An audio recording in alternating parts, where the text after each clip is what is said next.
Good afternoon students. इस video के अंतर्गत हम लोग जोरदार कथन सूचक वाक्यों का अध्ययन करेंगे, यानी ऐसे वाक्य जिनसे एम्फेसिस किया जाता है, यानी किसी बात को जोरदार ढंग से व्यक्त किया जाता है। एम्फेटिक सेंटेंस यानी ऐसे वाक्य जिनके माध्यम से साधारण बात को जोरदार बना दिया जाता है। जैसे पहला है वह मरने को है, वही वाक्य विभिन्न तरह से प्रकट किया गया है। वह मरने ही को है, वह मरने को है, वह मरने पर ही है, वह मरने ही वाला है। इतनी सारी बातें एक साथ कही गई। वह मरने को है, वह मरने ही को है, या वो मरने को ही है, वह मरने को है, वह मरने पर ही है, वह मरने ही वाले है। सबका ट्रांसलेशन होगा he is about to die. वो आने ही वाला है, he is about to come. वो सोने ही वाला है, he is about to sleep. घंटी बजने ही वाली है, the bell is about to ring. घंटी बजने ही वाली है, the bell is about to ring. कक्षा प्रारंभ होने ही वाली है, the class is about to start. गाड़ी छूटने ही वाली है, the train is about to leave the station या स्टार्ट। वह मरने को थी पास्ट टेंस में, she was about to die. वह मरने वाली थी, she was about to die. वह सोने ही वाली थी, she was about to sleep. वह स्टेशन पहुंचने ही वाली थी, she was about to reach the station. वह प्रस्थान करने ही को है, वह प्रस्थान करने ही को है, she is about to start, she is about to start. ऐसे वाक्यों से यह बोध होता है कि कार्य भूतकाल में होने को था। इन वाक्यों से यह पता चलता है कि कोई कार्य भूतकाल में होने वाला था पर निकट भविष्य में होने जा रहा है। बनाने का तरीका है, सब्जेक्ट रखिए, वर्ब रखिए बी का मतलब इज, आर, एम, वाज और वर। अबाउट रखिए, उसके बाद इनफिनिटिव, जैसे सब्जेक्ट वर्ब अबाउट है। मैं दिल्ली जाने ही वाला हूं, I am about to go to Delhi. I am about to go to Delhi.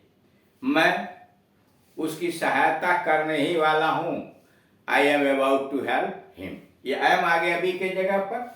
उसी तरह से सिंगुलर नंबर थर्ड पर्सन के साथ ही लगा दीजिए। राम घर आने ही वाला है, Ram is about to come home. गाड़ी छूटने ही वाली है, the train is about to start. और आर लगाने के लिए लड़के दौड़ लगाने ही वाले हैं, the boys are about to run. लड़के शोर मचाने ही वाले हैं, the boys are about to make a noise. Past tense में वॉज, वह आने को ही थी या वह आने ही वाली थी, she was about to come. I was about to sleep, मैं सोने ही वाला था। और वर का प्रयोग करना हो तो यानी वेयर जहां लगाएंगे। दे वेयर अबाउट टू गो, वे जाने ही वाले थे। दे वेयर अबाउट टू प्ले, वह खेलने ही वाले थे। ऐसे वाक्यों में वाला के बदले चाहना का भी प्रयोग होता है, यानी ऐसे वाक्यों में वाला के हिंदी के जगह पर चाहना भी आ जाता है। जैसे ट्रेन आना ही चाहती है, the train is about to arrive. Train आना ही चाहती है का मतलब यह हुआ कि ट्रेन आने ही वाली है। ट्रेन आना ही चाहती है मतलब ट्रेन आने ही वाली है। The train is about to arrive.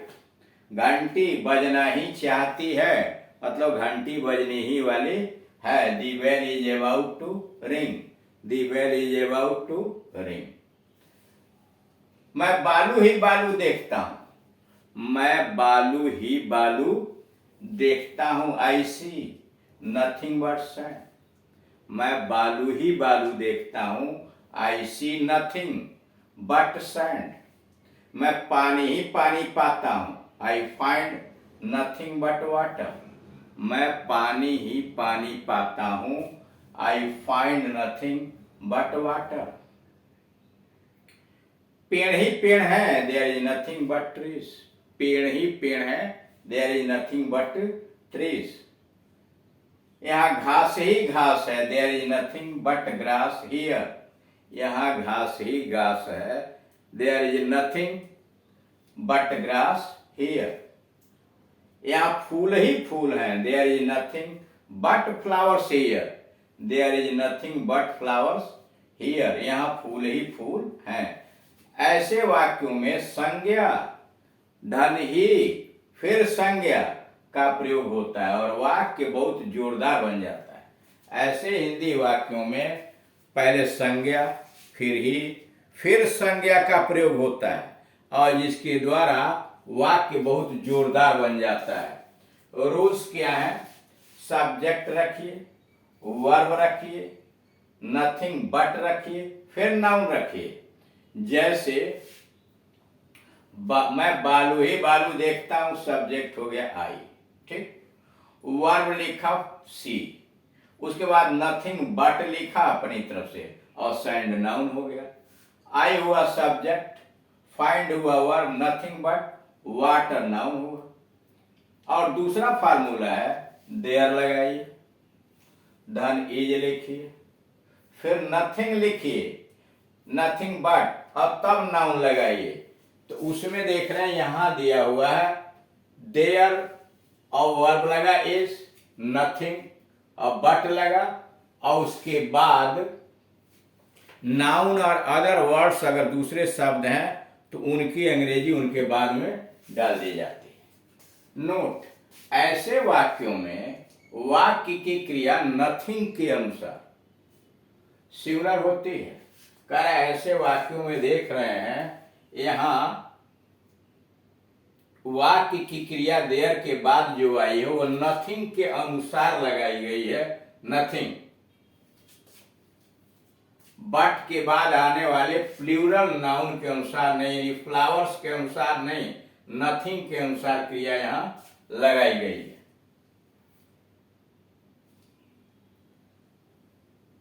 ऐसे वाक्यों में वाक्य की क्रिया नथिंग के अनुसार सिमिलर होती है, बट के बाद आने वाले प्लूरल नाउन के अनुसार नहीं होती। इसलिए अनुवाद इस तरह न करें, यहाँ फूल ही फूल हैं, there are nothing but flowers here. Are का प्रयोग नहीं, इसलिए कि फ्लावर्स के अनुसार ये आर नहीं आया है, नथिंग के अनुसार लगेगा। There are nothing but flowers here. यह वाक्य गलत है। उसके बाद है यहाँ पेड़ ही पेड़ हैं, there are nothing but trees here. There are nothing but trees here, यह भी वाक्य गलत है। यहाँ आर के बदले इज का प्रयोग होना चाहिए। यहाँ आर के बदले इज का प्रयोग होना चाहिए। अब अगला वाक्य, मैं घर से निकला ही था कि वर्षा होने लगी। मैं घर से निकला ही था कि वर्षा होने लगी। एज या just as I left home.